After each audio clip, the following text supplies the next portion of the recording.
এই মেয়ে কি রে, রান্নাটা কর। করবো রান্না তো।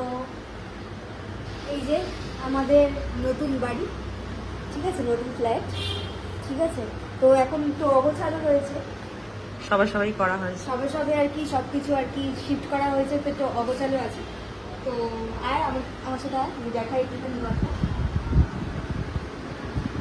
এই যে রান্নাঘর, মালিক রান্না করছে, আমরা হচ্ছি দাসী।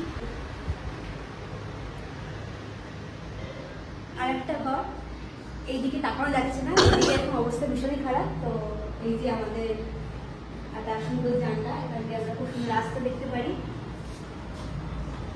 তো এখানে বেসিক্যালি রাত্রেবেলা 3-4টে অব্দিও লোক থাকে এই রাস্তায়, তো আমাদের একটু ভালো লাগে, সেফ ফিল করি। তো এই হচ্ছে আমাদের একটা ঘর, এখানে বাথরুম আছে। তো দাদাকে রান্না নিয়ে দিবি?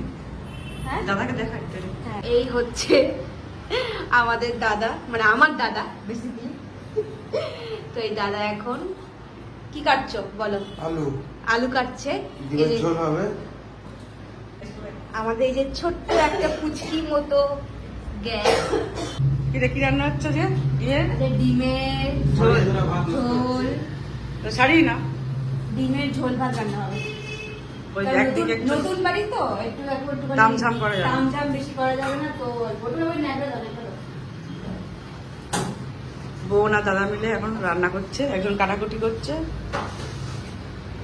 আর রান্না শুরু করেছে।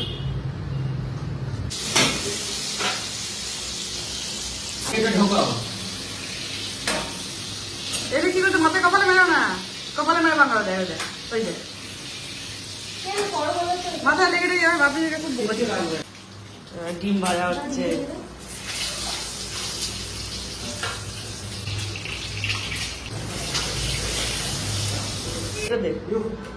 সবাই ঘরে কাজ করে ফেমাস হয়, আমার বলতে লজ্জা লাগছে না ভাই, আমরা ঘরের কাজ করে ঘরের কাজ দিকে ফেমাস হবাই হবে।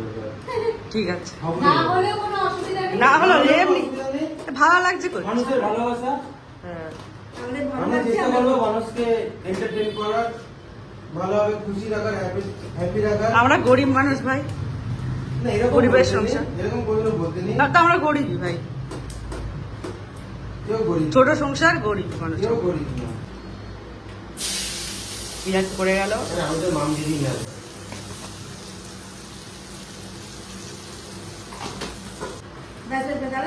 লাগবে না। আনা করছিলাম কি করতে সুন্দর করে আদা পড়ে গেল, আদা রসুনও পড়ে গেছে। আদা রসুন সবই তো পড়ে গেছে, দেখিয়েছি। করতে হবে, করছি আমি।